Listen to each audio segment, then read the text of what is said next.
حضرت عبداللہ ابن عباس حضرت مولا کائنات کے پاس آئے اور آنے کے بعد کا یہ خارجی فرقہ پیدا ہوا ہے. آپ کہیں تو میں ان سے جا کر کے بات کروں.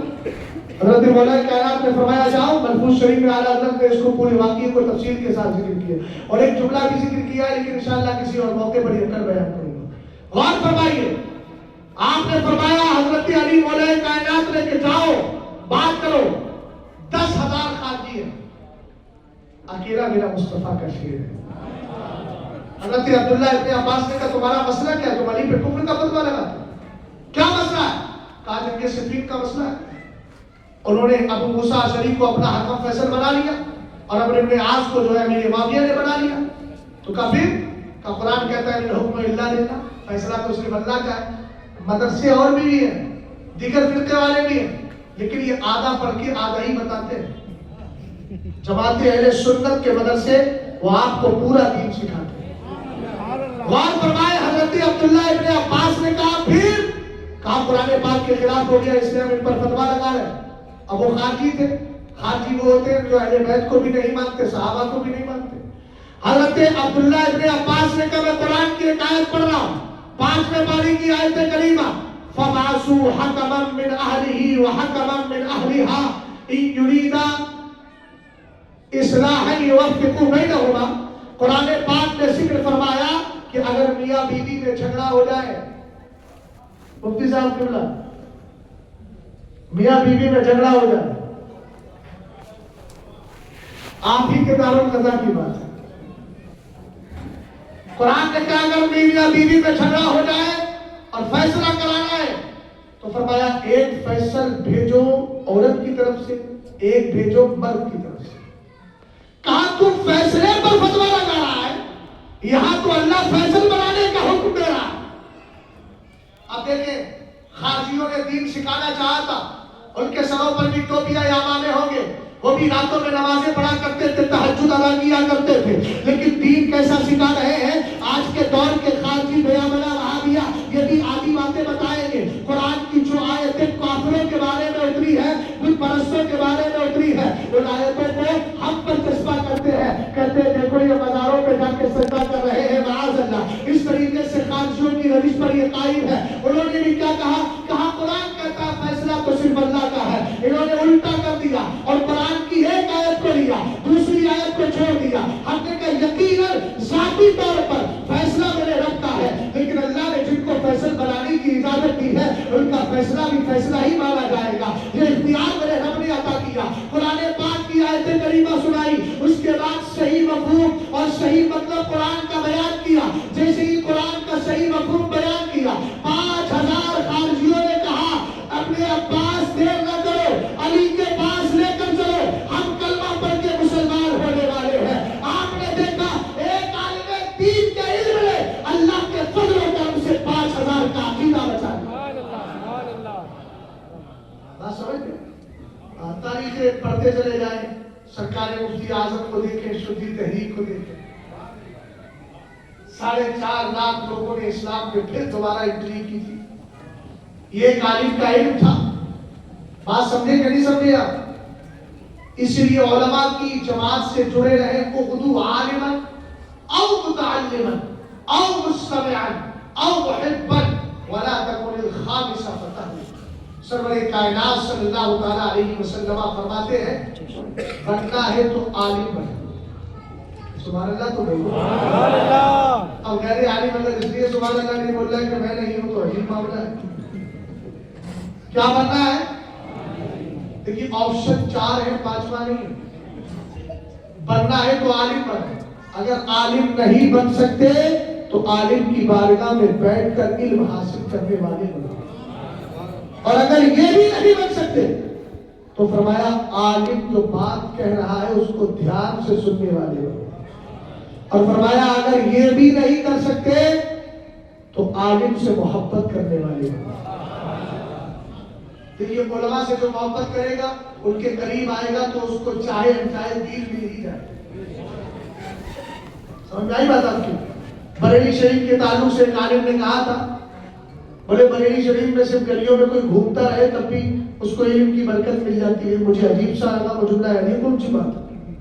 لیکن میں جب بریلی شریف میں پڑھا، اس وقت اولا میں پہلی جماعت میں تھا، جب بریلی شریف آیا، اب رہ رہا ہوں 12-13 سال سے مستقل بریلی شریف میں، تب مجھے سمجھ میں آیا کہ یار واقعتاً یہاں کی گلیوں میں علم ملتا ہے، چونکہ آئے دن 10-10, 5-5, 15, 20-20, 40-40 علماء آتے رہتے ہیں، اور علماء سے بات ہوگی تو وہ دین کی بات بتائے گی بھائی۔ تو مشاہین کا دور بھی تو گزرا ہے، چلتے پھرتے علم سکھایا کرتے تھے، تو اعلیٰ حضرت کی گلی میں مشاہین کا منظر نظر آ جاتا ہے۔ اللہ کا بہت بڑا فضل و کرم ہے، آپ عرش رضوی دیکھ لیں، علماء اور طلباء کی سب سے زیادہ تعداد ہوتی ہے، لوگ ادھر کوئی جھنجھنا بیچ رہا ہے، کوئی کچھ بیچ رہا ہے، لیکن آپ تو جائیں گے عرش رضوی میں تو چاروں طرف کتابیں ہی نظر آئیں گی، یا شیرینی عوامیں نظر آئیں گی، یا ٹوپیاں نظر آئیں گی۔ بہرحال میں عرض یہ کر رہا تھا، سرور کائنات نے فرمایا بننا ہے تو عالم بنو، ورنہ عالم کی بارگاہ میں علم حاصل کرنے والے بنو، اور اگر ایسا نہیں کر سکتے تو بات کو دھیان سے سننے والے بنو، یا پھر اس کے بعد عالم سے محبت کرنے والے بنو۔ وَلَا تَكُنِ الْخَامِسَ فَتَعْلِي، 5ویں مت بننا ورنہ تباہ ہو جاؤ گے۔ اسی تناظر میں اگر آپ دیکھیں سرکار سیدنا خواجہ معین الدین چشتی اجمیری رضی اللہ تعالیٰ عنہ کو، پہلے آپ نے علم حاصل کیا ہے، علوم ظاہری میں مہارت حاصل کی ہے، اور اس کے بعد میرے سرکار کی بارگاہ سے اجازت ملنے کے بعد ہندوستان کا نقشہ سرکار نے دکھا دیا تھا، پھر آپ آئے تھے ہندوستان کی سرزمین پر، اور ایک جملہ عرض کر دیتا ہوں، وہابی خواجہ معین الدین چشتی اجمیری کا نہیں ہے، رافضی خواجہ معین الدین چشتی اجمیری کا نہیں ہے، وجہ یہ ہے کہ یہ مزارات سے چڑھتے ہیں، اور خواجہ پاک کی تاریخ کو سنے۔ میرا خواجہ جب چلا تھا مدینہ شریف سے اور آیا تھا داتا گنج بخش لاہوری کی بارگاہ تک، تو ایک ولی کے مزار پر نہیں، نہ جانے کتنے ولیوں کی مزار پر آ کر حاضری دیتے ہوئے تشریف لائے۔ سمجھ میں آئی؟ اور جب آپ کا گزر ہوا تھا، خدمات پر بول رہا ہوں، دین اور ایمان عطا کر دینا، اس سے بڑی خدمت کیا ہو سکتی؟ جب آپ ہرات کے علاقہ سبزہ وار ایک جگہ تھی، وہاں سے جب گزر رہے تھے، بھائی تھوڑی طرف میری طرف توجہ کیجیے، جناب موبائل سے دوستی تھوڑی کم کر لیں تو اچھا ہے، یہ بھی عجیب ہے، کہیں بھی بزی کر دیتے۔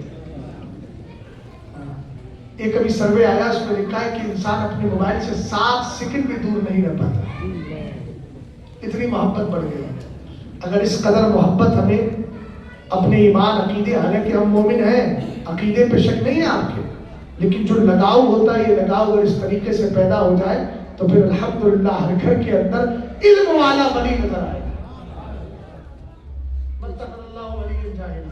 اللہ نے آج تک کسی جاہل کو ولی نہیں بنایا، علم والوں کو اللہ نے علم کی ولایت عطا فرمائی۔ بہرحال میں عرض کیا کر رہا تھا، خواجہ پاک جب وہاں سے گزرے تو دیکھا کہ ایک باغ ہے، باغیچہ ہے، وہاں ہاؤس تھا۔ پچھلے زمانے میں کیا ہوتا تھا، پانی ملتا نہیں تھا، سفر کرتے تھے تو ہاؤس کے دریا کے کنارے ٹھہرتے تھے۔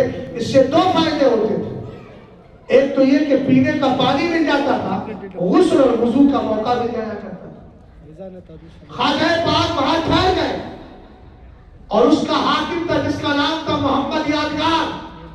اجمیر شریف جائیے گا اور خواجہ پاک کے دروازہ، جو خاص دروازہ جس میں سے داخلہ لیتے ہیں، ہے نا، اور آپ کا جو سرحانہ مبارک ہے غالباً، تو ایک تو اکبری مسجد ہے اور ایک چھوٹی سی مسجد برابر میں ہے، تو آپ کے قدموں کی طرف آپ دیکھیے کہ چند قبریں ہیں، وہاں لکھا ہے محمد یادگار۔ بڑی پاکیزہ بات میراث الاسرار کے حوالے سے عرض کر رہا ہوں، اور انہوں نے فرمایا کہ سبزہ وار کا جو حاکم تھا محمد یادگار، عقیدے کے اعتبار سے رافضی تھا، اور اس کا رفض اس قدر بڑا ہوا تھا کہ اگر کسی کا نام عمر یا ابو بکر دیکھ لیتا کہ اس کا نام عمر یا ابو بکر، اس کو کوڑے مارتا۔ خواجہ پاک وہاں ٹھہر گئے، اور ٹھہرنے کے بعد اس کے جتنے خطاب تھے انہوں نے کہا آپ ہمیں سیدھے سادے لگتے ہیں، اپنی زبان میں بات کر رہا ہوں، ترجمانی کر رہا ہوں، آپ یہاں سے چلے جائیے، بڑا ظالم حاکم ہے، آپ کو تکلیف دے گا، غضب پہنچائے گا، ہمیں اچھا نہیں لگے گا۔ خواجہ پاک نے ایک ہی جملہ ارشاد فرمایا، کہا تم اپنا کام کرو، میں اپنا کام کروں۔ میرے خواجہ نے وہاں غسل کیا، وضو کیا، نماز پڑھنے لگے۔ اب اس کے آنے کا وقت آ گیا، لوگوں نے اپنے اعتبار سے جو بھی کچھ بچھانا تھا بچھا دیا۔ حاکم کی نظر جیسے ہی خواجہ پاک ایک اجنبی شخص پر پڑی، جلال میں آ جاتا ہے اور اپنے خدام کو ڈانٹنے لگتا ہے. خدام مارے ڈر کے درختوں کے پیچھے چھپنے لگے کہیں ہم پر ان کی وجہ سے ظلم و ستم نہ ہو جائے. خواجہ پاک رضی اللہ تعالیٰ عنہ جلال میں آتے ہیں اور جلال بھری نظر ڈالی. جیسے ہی نظر ڈالی فوراً حاکم محمد یادگار گر جاتا ہے, بے ہوشی کے عالم میں, غشی کے عالم میں پڑا رہتا ہے. میرے خواجہ فرماتے ہیں تھوڑا سا پانی لو. حوض کا پانی لیا گیا, اس کے چہرے پر مارا گیا, آنکھ کھلی, فوراً قدم پکڑ کر بیٹھ گیا اور کہنے لگا سرکار معاف کیجیے. اس کے بعد کہتا ہے حضور اب تک ابو بکر و عمر کی نفرت میرے دل میں تھی, لیکن میرے دل میں اب ابو بکر و عمر کی محبت پیدا ہو گئی ہے. میں یہاں نہیں پورے ہندوستان کے راجیوں سے کہنا چاہتا ہوں خواجہ پہ تمہارا حق نہ کل تھا نہ آج ہے نہ کبھی ہو سکتا ہے, اس لیے کہ اس زمین کے اندر آرام کرنے والے خواجہ پر حق انہیں کا ہو سکتا ہے جو خواجہ کے عقیدے پر ہے, اور عقیدے پر ہم بنے ہوئی ہے, اس لیے کہ ہمارا خواجہ سنی تھا, ہم بھی سنی ہے.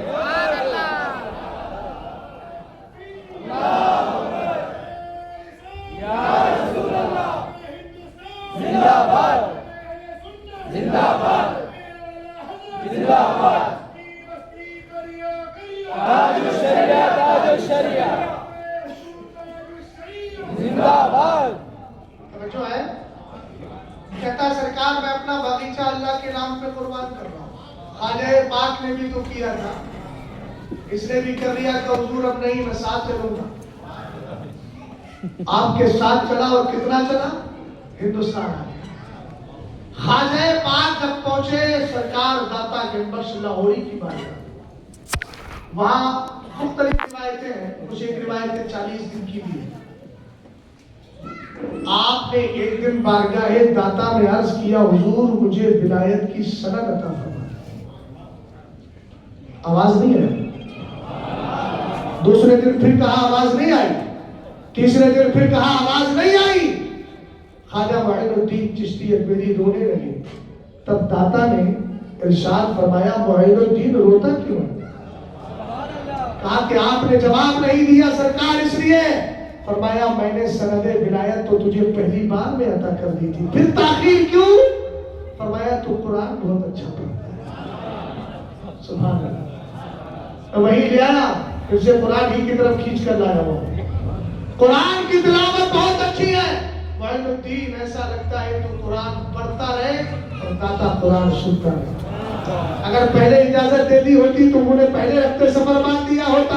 میں نے اس لیے جواب میں تاخیر کی کہ تو قرآن اور پڑھ, میں قرآن پاک اور سنتا چلا جاؤ. یہی خواجہ پاک ہے. جب بغداد کی سرزمین پر 57 دن یا 5 مہینہ حضرت غوث پاک کی بارگاہ میں اکتساب فیض کیا, اسی درمیان ایک بزرگ سے ملاقات ہوئی. بس اسی بات کو پیش کر کے بات کو ختم کر رہا ہوں, وقت بہت زیادہ ہو چکا ہے, اس لیے اپنی بات کو اختتام کی طرف لے کر کے جاتا ہوں اور بتا دیتا ہوں آج کے دور میں جو رد کرنے والے علماء ہیں ان کی قدر کیجیے, ان کو اپنے سینے سے لگائیے, ان کی عزتوں کو اپنے سروں کا تاج بنائیے, ورنہ جس دن یہ علماء ختم ہو گئے نا تو پھر آپ کو دین سکھانے والا, صحیح اور غلط میں فرق کرنے والا آئے گا کون؟ ذرا دھیان سے میری بات کو سننا. حضرت خواجہ معین الدین چشتی اجمیری رضی اللہ تعالیٰ عنہ کی ملاقات ملک شام سے جب آپ کا گزر ہو رہا تھا, تب ایک ایسے بزرگ سے ہوئی تھی جن کے جسم پر صرف کھال اور ہڈی رہ گئی تھی, گوشت سب غائب ہو گیا.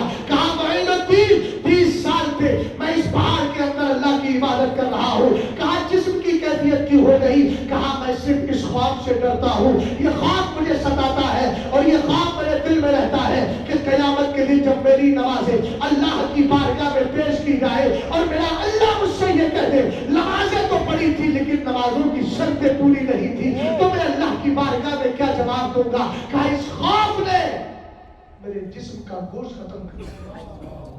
جہاں نمازیں ہے ہی نہیں وہاں کیا حال؟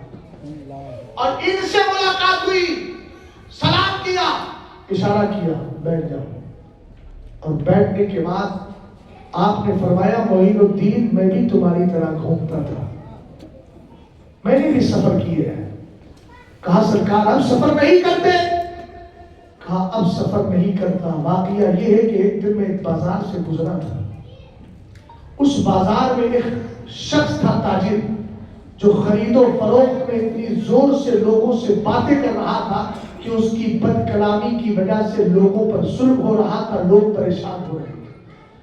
میں نے اس کو نصیحت نہیں کی اور گزر گیا۔ دھیان سے میری بات کو سننا بھائی، انما العبرۃ بالخواتیم، اعتبار خاتموں کا ہوتا ہے۔ ساری تقریر دھیان سے سنی، لاسٹ میں نہیں سنی تو اسی کا اثر میرے ذہن پہ بیٹھے گا۔ سمجھ میں آئی بات؟ پوری زندگی بہت اچھے کام کرتا رہا۔ دیکھو نا ہمارے پاس میں بریلی شریف کے پاس میں ایک ہے ضلع، اس ضلع کے لوگوں کو دیکھو نا، ایک زمانے تک اچھے کام کرتے رہے، اب بگڑ گئے۔ اب بگڑے تو مدرسوں کو کوس رہے۔ ارے بھائی اپنے آپ کو کوسو نا کہ تم پیدا کیوں ہو گئے۔ مدرسوں کا تو بہت بڑا احسان ہے، یہ وہی مدرسہ ہے جس نے شیر بچے اہل سنت جیسی زیادہ سا حضور مشاہد ملت جیسا زبردست مسلک کا پابند عالم دین عطا فرمایا۔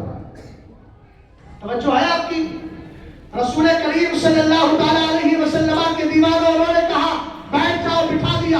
اس کے بعد کہا میں بازار سے گزرا، میں نے اس کو نصیحت نہیں کی۔ جیسے ہی بازار سے گزر گیا، ہاتف غیبی نے ندا لگائی، کہا اگر تو اس کو سمجھاتا وہ اپنے ظلم سے باز آ جاتا، تو نے نصیحت کیے بغیر ہی اپنا سفر جاری رکھا۔ کہا یہ ایک آواز تھی، غیبی آواز، جس نے میرے کلیجے کو چیر کر کے 50 سال ہو گئے اسی ایک کونے میں بیٹھا ہوں اور روتا رہتا ہوں اس خیال میں کہ قیامت کے دن میرے اللہ نے مجھ سے اگر یہی سوال کر لیا تو نے ظالم کو سمجھایا کیوں نہیں؟ ظالم تیری بات سے مان جاتا، ظالم تیری بات کو مان کر کے ظلم کو چھوڑ دیتا۔ کہا اس لیے معین الدین 50 سال سے اسی کونے میں بیٹھا ہوں، اس لیے بہن بیٹیاں یہاں موجود ہے، اگر شوہر غلط کام کرتا ہے نصیحت کرنا تمہاری ذمہ داری ہے، اگر بھائی غلط کام کر رہا ہے علماء کی ذمہ داری ہے اپنے سماج میں برائی دیکھے، اور سماج میں رہنے والوں کی بھی ذمہ داری ہے۔ اگر کسی علاقے میں وہابیت پھیل رہی ہے، دیوبندیت پھیل رہی ہے، سنہ کلیت پھیل رہی ہے، علماء کی ذمہ داری ہے زبان بند نہ کرے، ورنہ قیامت کے دن خدا نے اگر سوال کر لیا، تو اگر مسجد میں کھڑے ہو کے تقریر کرتا، ہو سکتا ہے تیری بات کو لوگ مان لیتے، یہ ہو سکتا اپنے اعتبار سے بول رہا ہو، رب قدیر تو علم یقینی رکھتا ہے، اس کے یہاں سکنے کا کوئی مطلب نہیں۔ اگر اللہ نے پوچھ لیا تو اس کو نصیحت کرتا، وہ وہابیت سے دور چلا جاتا، تو اس کو نصیحت کرتا، سنہ کلیت سے دور چلا جاتا، پھر ہم قیامت کے دن کا جواب دیں گے۔ اس لیے جہاں بھی غلط کام ہو اصلاح کرنا ہماری ذمہ داری ہے، اور ہمیں اللہ نے دوسری امتوں پر جو فضیلت دی ہے اس کا ذکر قرآن میں ہے نا، کنتم خیر امۃ اخرجت للناس تأمرون بالمعروف وتنہون عن المنکر، تم اس لیے بہتر امت ہو کہ تم لوگوں کو بھلائی کا حکم دیتے ہو، برائی سے روکتے ہو۔ اس لیے جب تک زندہ رہو اصلاح کی کوشش کرتے رہو، اور اصلاح کی برکتیں اللہ تمہیں بھی عطا فرمائے گا، اللہ اس قوم کو بھی عطا فرمائے گا جو تمہاری اصلاح پر عمل کرے گی۔ اللہ تعالیٰ مجھے اور آپ کو ان بزرگوں کی روش پر چلنے کی توفیق عطا فرمائے، اور مسلک اعلیٰ حضرت پہ قائم رہو۔ زندگی دی گئی ہے اسی کے لیے۔ استغفر اللہ ربی من کل ذنب واتوب الیہ۔ السلام علیکم۔